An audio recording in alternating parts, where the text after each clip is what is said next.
The first and most important thing I do in my classes is learn my students' names. If you think about it, the most important thing you could do is learn your students' names.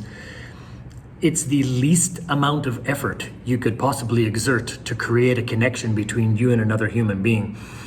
But I wasn't always like this. I had a litany of excuses why I wouldn't remember students' names. First of all, being that I actually have a pretty bad memory. Also that I'm kind of bad with names, or I used to think I can't be expected to remember 120 students' names. And if I didn't, nobody would blame me for it. And maybe even the students don't really care. I don't know if I ever thought that, but you know, I think some students don't really care. But I changed, and one reason why is I was with my buddy Mark one time. We were near a station in Japan, and some student came by and said, Mark sensei. And he said, oh, hey, Akemi.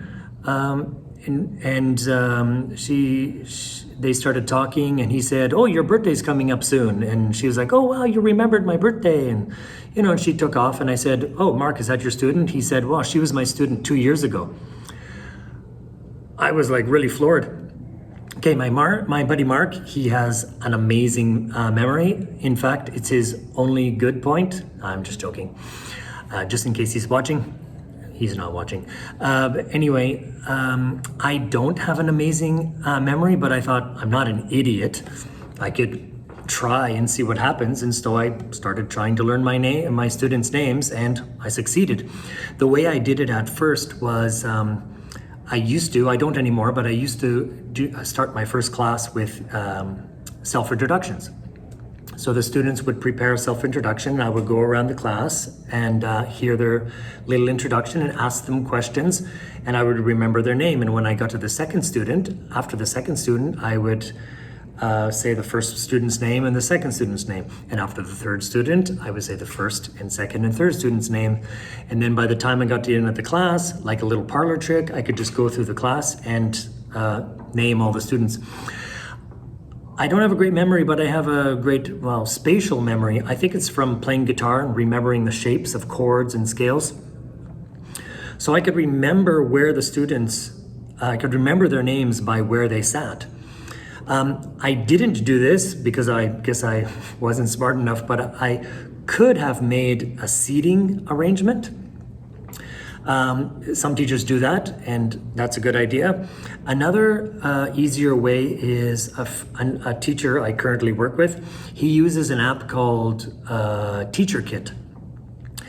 And what he does is with his iPad, he takes pictures of the student, and then their name and their picture will come up on a seating arrangement that he can move around. And that's a great way to remember names, because you can study outside of the class. You can see the person's face and their name and where they sit. The only problem with these methods, the seating arrangement method and the app method, is that you'll be relying on where they are, and it's too easy to cheat and look down and say, okay, Kosuke. Similarly, with the method I use now is name cards. So I have students make name cards, and it sits on their desk in front of them, and I can see their names. But that is also a crutch, because as soon as you look at the student, you can read their names, but sometimes their name cards are hidden and you can't see it. And if you don't remember the student's name, hey, what's your name? I've been teaching you for 13 weeks now and I still don't know your name. That really feels bad to me.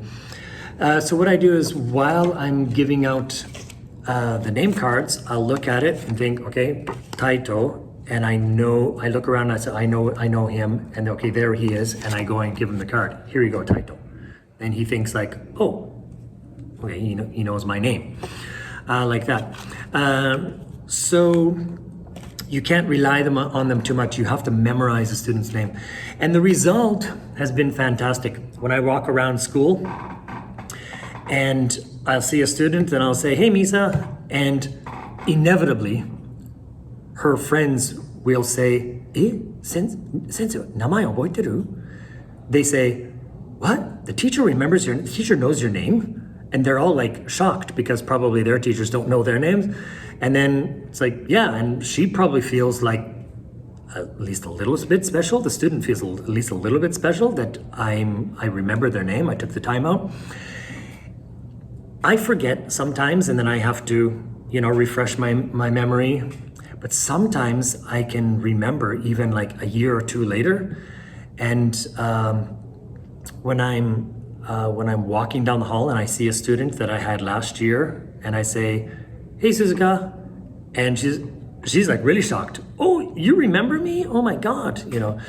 So yeah, it's great. Has a great result, and not only that, it's easier in class. It's easy when you know everybody's name. You can just say, okay, Ryota, okay, Shinosuke, Jinnosuke, okay, next, I'm pointing at the last class that I had. They're not here now, but I'm pointing where they sit, Erina. It just makes things a whole lot easier, and it's a great sign of respect, and really there is nothing more important you can do than to bother to learn students' names. The most students I had in 1 year was 180, and I prided myself on learning all of their names, which was a big achievement for me because I really have a bad memory. Anyway, if you haven't already, do that, and let me know how it goes.